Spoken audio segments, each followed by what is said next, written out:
Okay, hello, and welcome to another podcast. Today we're going to be talking part two of teaching and learning methods. So I am Fiona. I am going into fourth year public sociology. And I'm Rachel, and I've just graduated from my fourth year in media. So we wanted to talk a bit more in detail about different ways that firstly you might be graded, but also just kind of how you're going to be learning and studying throughout your time at QMU.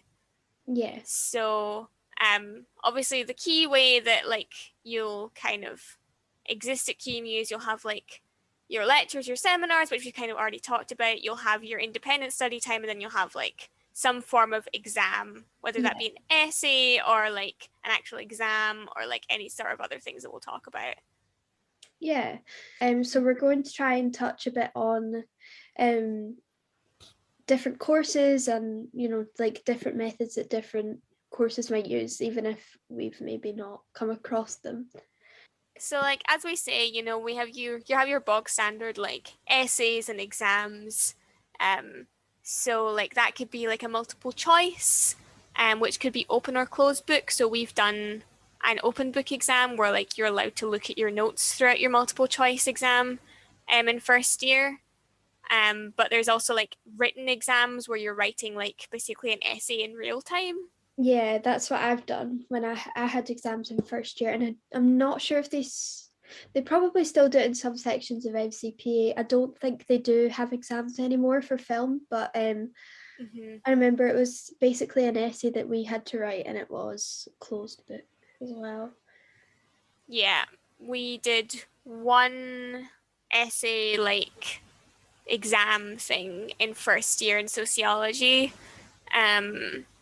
And we were allowed to have references and stuff ready, but that was kind of it. Then you were talking about client-based work prior to us recording this. Yeah. So in film we had a module called working in the media, and we basically went out and we had an external client. So I've worked with external clients, which is basically out with the university, and where we had to kind of put together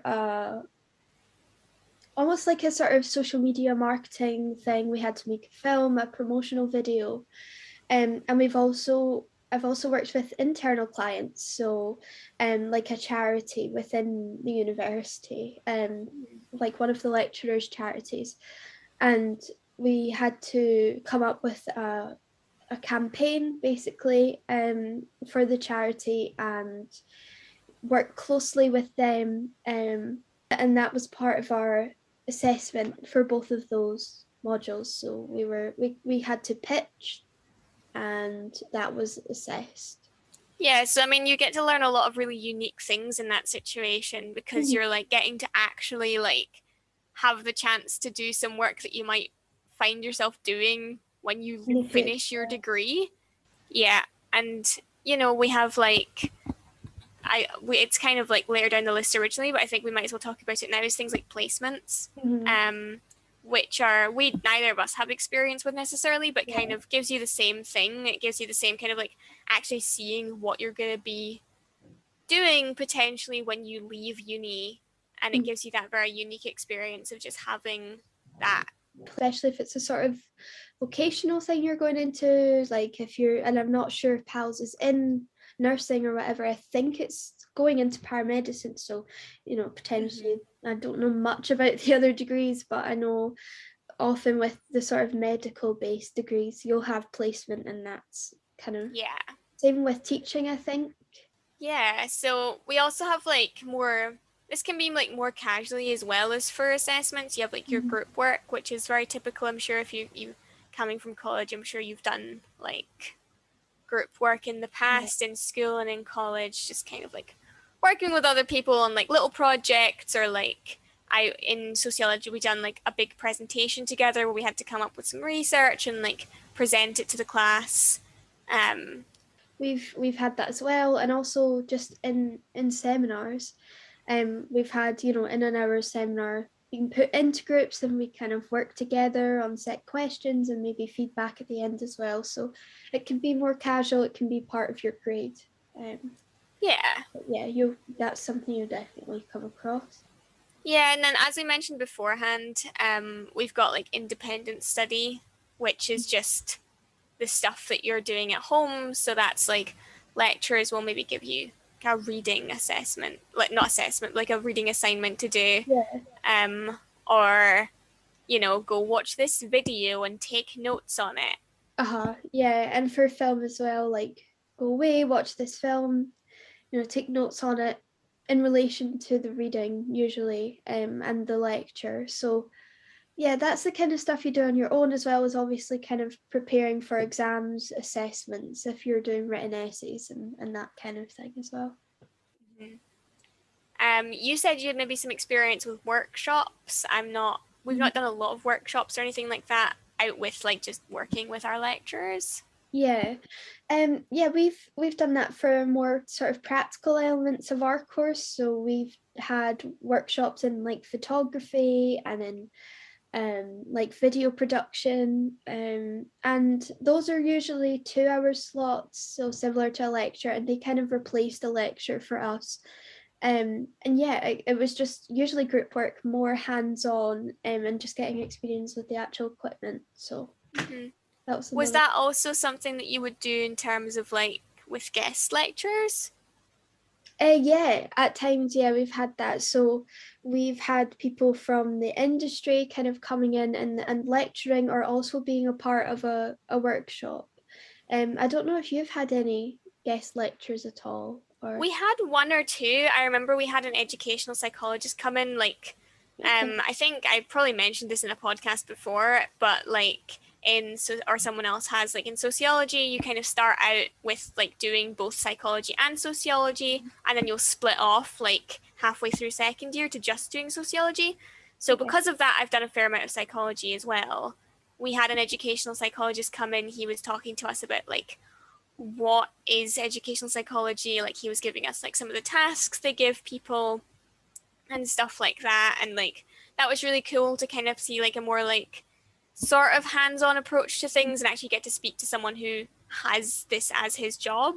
Yeah, yeah, I think that's a real benefit of the guest lectures, because we've had that as well, and also when we've worked with clients, often the clients come in and spoken about what it is that they do, and that's kind of ties in really well with that hands-on experience that you get from client projects, from placements, and that kind of thing. I would say as well, this is potentially slightly off topic, but I think worth mentioning is we've had like careers fairs and stuff, and Yeah. we've actually had former students from QMU Mhm. come back and be like, hey, come work for like the company that I've set up that I now can Yeah. do based on this degree. So like there's this really cool, I think it's a charity that either one of the public sociology students started, or she now definitely like works there, like, Mhm. and she always comes back and chats to like us public sociology students about like what she's doing, tries to get us involved and stuff, and it's really cool. Yeah, To kind I of forgot about that. I had that as well with public relations, so someone that had kind of set up their own corporation and it was successful and things. That's also really nice to see. That's a yeah. good point. I forgot about that. But yeah, so kind of moving on maybe to things that we don't have experience on as much, but we thought would be worth mentioning. Yeah. Um, so like I know in psychology, this was after we'd kind of split off. They've done like poster projects where Mhm. they've made like a big poster, and obviously other like degrees do this as well. Just making a poster about like a topic, either alone or in a group work or something like Mhm. that. Yeah, and then kind of that's usually it turns into a presentation, right? Um, Usually, yeah. yeah, where you talk through it.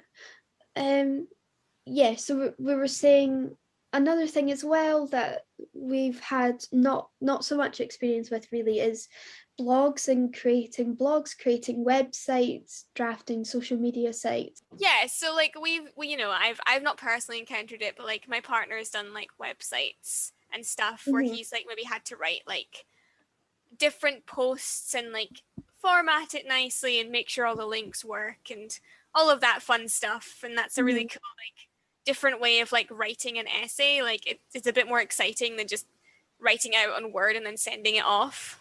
And then the last thing was like lab work, which again, neither of us really have experience with. But it's a thing that exists that you could do depending on your degree. Yeah, it might come up. Yeah, lab work is something that you might encounter.